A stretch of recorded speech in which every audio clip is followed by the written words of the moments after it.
I'm going to invite you in to the very personal details of my New York City trip that I took with my daughter, my teenage daughter and niece. I hope that you enjoy it, and I hope it inspires you to keep a sketchbook.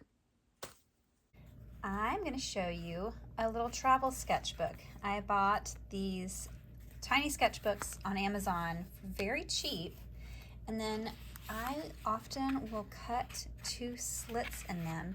Those are handy because you can slide a pencil through here.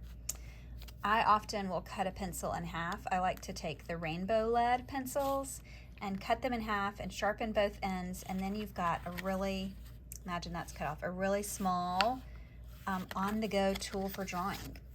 So I went on a trip to New York City with my daughter and my niece and my sister-in-law, and I thought that having a sketchbook scavenger hunt would be a great way for us to really engage with our experience and create a lasting memory that's not just on our phone. So I came up with these prompts that were just invitations. You don't have to do them all, but things to keep in mind, and the girls really enjoyed it. My niece is really creative and likes to draw and sketch, and my daughter had so much fun doing that with her.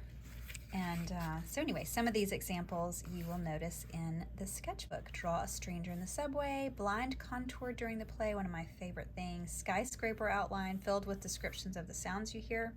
We didn't do that one, but I think it'd be super cool. Shoe print, sketchbook, sketch a dessert to remember, coffee splatter, we forgot to do that, a logo name, a city pigeon, ticket stub, cup of tea or coffee, sketch of a painting in the museum, flower petal from Central Park, blind contour skyline, 1-minute sketch of the eyes of each person in our group. We didn't get to that either, but sketch of something too expensive to buy. We definitely did something along those lines. A storefront overheard phrase to remember. That turned out to be a really fun one. So the point of these is to be loose and not overly perfect, just capturing the memories. The beginning of the trip was an airplane ride, which I have a lot of plane anxiety, so I've learned over the years to think of takeoff as like a running leap into God's hands, and then he's just holding you midair. So anyway, a lot of times I will be doodling and drawing with that kind of anxious energy as we take off. And then the first drawing I did in my book was with the rainbow lead pencil, so you can see all the different colors on here. As I'm turning the pencil, the different colors turn out. A misty walk through Central Park, moonbeam and rainbow dash. Those were my niece and my daughter rode the carousel, and that was the names they gave to their ponies, which is super fun because they're teenagers, and I love it when teenagers will be playful again. Just some of these words like misty walk through the Central Park. It's just a slight phrase, but it takes me right back to the experience. We went to La Doury, which is a fancy little Parisian bakery with macrons. I got the Marie Antoinette flavored one, which is Earl Grey flavored. And it was just one of those super beautiful, girly experiences, and doing a sketch of parts of the design of the room, the logo, some of the desserts. It's just a great way to make the most of the moment. We went to the Museum of Arts and Design. This was our bracelet. I decided to just stick it right in there. And they had a Taylor Swift exhibit, which the teenage girls really loved. They had costumes on these mannequins. This was a hot pink mannequin with a beaded costume that Taylor Swift wore. That was the one my daughter said she would have the most fun trying on. So that is, of course, the one that needed to be sketched in. We went to a play and saw Hadestown. This is kind of a drawing of the logo, and this is the set that we're looking at as we're waiting for the play to begin. So I used my colored pencils with it. I had lots more color choices that I kept in my purse. This is the playbill. And I did this. Those were some of the actors, but here's the playbill, so you can kind of see. I was looking at the playbill, design as I did this drawing. Then one of my favorite things to do when I'm at a performance, this was a play, I've also done this in with musical performances, watching musicians, bands play on stage. Don't look at the page at all. So it's a blind contour. I'm just looking at what I'm seeing, but letting my hand trace, you know, the curvy, loopy shoulders on this fancy dress and her curly hair. This little kind of crown that she had, and her arms up and outspread, and the proportions are all off because you're not looking at the page, but there's parts of this that really trigger your memory, like they wore these overalls with tool belts, and you know, that's all I got, but it's enough to really remember this scene where the characters are dancing. It looks nothing like them, but it's a super fun and funky drawing, and you can see that I'm using the rainbow lead pencil, so I'm drawing with it and I don't know what colors are coming out, but as you turn the pencil, different colors show up. So he had these pinstripe pants on, and you can see that in there. And so anyway, there's a moment where they flip all the chairs upside down and they're floating. Oh, and a line of one of the songs that I thought was, I just loved it. Fall on the sword of some pauper's minor chord. Anyway, it's just doodling those little thoughts and things you notice, getting them captured. At the Met was the Van Gogh exhibit. Van Gogh means so much to me, and this exhibit was the time he spent in the asylum.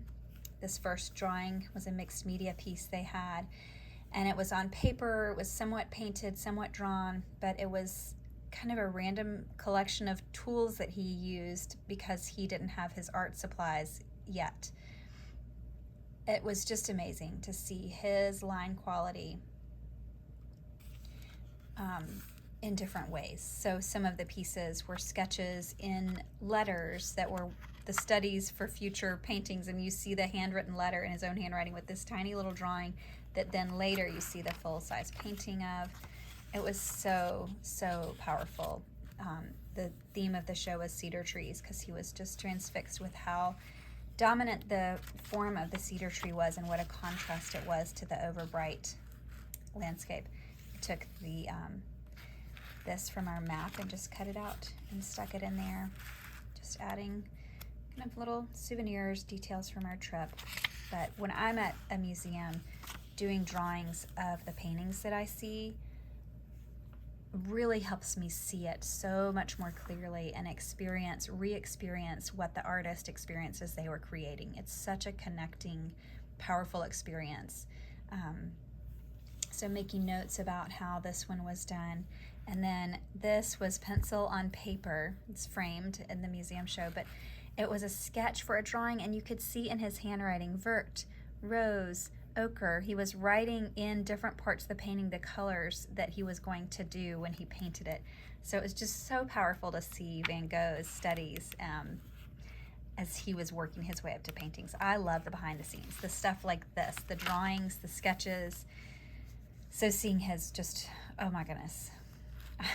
Honestly just wept after I left that room with all his pieces because it was so powerful. Did some shopping in Soho. Did not have time to draw much, but once we finally sat down to eat, kind of funny because it was Egyptian food in Soho and Little Italy. So you walk into the Little Italy area and have Egyptian food. But Zuba is super delicious. Had a falafel salad. Highly recommend if you find yourself in that part of the world. We were starving at this point, starving. So this little sketch of my falafel sandwich on eggplant, had eggplant and cabbage. This drawing probably took me, I don't know, 1 minute, 2 minutes tops because, like I said, we were starving. The seats in that restaurant just had a neat little wood-burned design. I am really a sucker for peacocks. I love them. So anyway, sometimes just if a design strikes me, it's nice to write it down because something about that might show up in later things that I work on.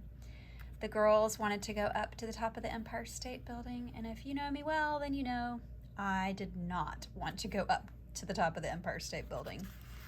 So I sat at the bottom and I did this drawing. I didn't get all, like, there's really intricate Art Deco style details, and I didn't get them filled in at all on this side, but sometimes if you just get one part filled all the way in and allude to the structure on the rest of it, it's fine. Your mind fills in the rest of it. It's okay to not get every detail perfect. Yeah, over here I wrote AKA Eiffel Tower because for some reason the whole weekend I kept referring to when y'all go up to the Eiffel Tower, or when we're at the Eiffel Tower, and the girls just died. Like, I don't know what my problem was, but anyway, they didn't go up the Eiffel Tower. They went up the Empire State Building, but it was fun to just jot that down to remember. The next morning, we went over to East River, drew a boat out there, the skyline, and a woman was feeding the pigeons, and we just really love the pigeons so much. So the green part of this was done with a water brush. Those you can buy, let's see, here's one. You can buy these brushes that you can fill with water and squeeze and dip into your watercolor to activate it. But another trick you can do is fill this brush with some watered down ink, like fountain pen ink. So I have one of these that has green ink in it, and it's really quick to grab and be able to paint with just one color. So I did this little painted, because that keeps you loose. You can't get too detailed when you are doing something small with a brush like that that's not super tiny. So it kept me loose, and then I filled in a few of the color details later. We were in a hurry to move on, but then we turned and was like, oh, there's the Brooklyn Bridge. We have to draw it. So I did a 1 minute. I was like, 1 minute. We're just going to take 1 minute is all, because my daughter was tired of us stopping to draw. So my niece and I, we set a timer and got this Brooklyn Bridge drawing done in 1 minute. And then I went back later as we were waiting for the ferry. All along the edge, it had these words, which were from a Walt Whitman. So anyway, flow on, river, with the flood tide, and ebb with the ebb tide. Frolic on, crested and scalloped-edged waves, gorgeous clouds of the sunset, drench with your splendor me, or the men and women generations after me cross from shore to shore. Anyway, I thought that was really lovely. And it was kind of written in this big font, embedded into the, I don't know, it's kind of formed part of the fence edging around the, where you wait for the ferry. So while we were waiting, I added that into this quick 1 minute sketch. Those moments where you have to shoot from the hip and draw super fast are so great for building your confidence to just go for it. And they capture this energy that you just can't get if you are plodding along or making a carefully planned drawing and you have forever and ever. So even if that's not your typical drawing style, it's a great practice to do from time to time. All right, in Greenpoint, Brooklyn is one of my favorite coffee spots. It's called Ovenly. And last summer, I kept my sister's kids in Brooklyn, and I got their honey cardamom latte. And they have a gluten-free peanut butter cookie with big salt crystals on top. And the combination of the two had me dreaming about it for a year. We finally got back over there, and here's the little sweet heart-shaped design on top of the latte and my peanut butter cookie. And in Greenpoint, Brooklyn, as you're coming along the river, we rode the East River Ferry to get there. There's a brick building, and it's just huge, huge mural on the brick building. So imagine this is like a black painted brick building wall with a white picture of this girl laying on the ground with wildflowers blowing. And in that metropolitan urban area, something about that mural just touches me because it's such a good reminder. I mean, I think laying on the ground is one of the best things we can do to regulate our nervous system, reconnect with nature. Even if it's concrete, there's something grounding. It is literally grounding. And then watching petals float. Gosh, it's so needed, especially when you're surrounded by traffic and noise and buildings. Then we went to the Brooklyn Flea. A fabulously fun flea market down under the Manhattan Brooklyn overpass. I think that's what Dumbo stands for. Anyway, it's a part of Brooklyn. We were there, as well as all these people, and the sweet, cute lights strung across the ceiling. Here's my daughter imagining that she wore this dress that I had her hold up. That's bright, like hot pink floral, but I didn't have a hot pink crayon, but just alluding to it in a close enough color works. And then I tried on this fabulous Japanese kimono jacket. These are both things we did not go home with, but we go home with the memory of them. And then I just wrote, I kind of filled in, it was like, am I going to draw the people? What am I going to put in here? But I wanted something to kind of anchor it and fill in how busy it felt. So what I wound up doing was just writing a list of all the things we remembered seeing there. Cameo pens, antique lighters, dyed slips, opera glasses, kimono, poodle, peacock, shirt dress, choker necklace, cowboy boots, antique silhouettes. They're like just vintage makeup compact. Woven fabric from Africa. I asked my daughter, what do you remember? What do you remember seeing? And we just kept coming up with more and more. So it's fun to have little details like that fitting into the structure and composition of your drawing.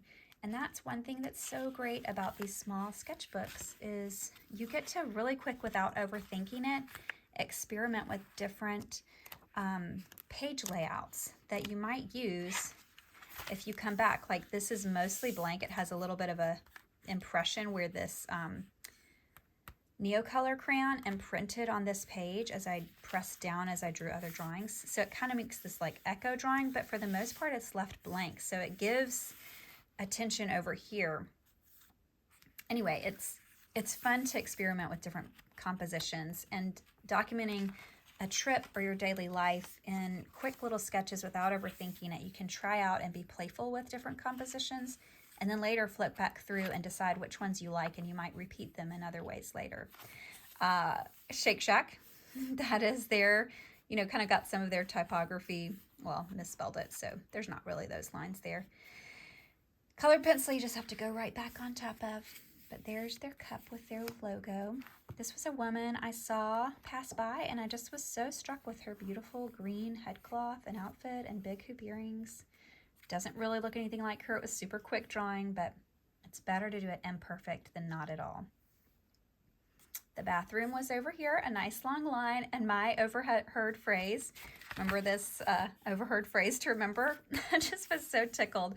It was gender neutral bathrooms, like male, female could go in either of the two bathrooms, and this older woman was in line, and she just kept turning around and laughing and telling all of us waiting, now the men know what it's like to have to wait in line, because it was men in line with the women. Usually the men's restroom doesn't have a line, and the women have to wait.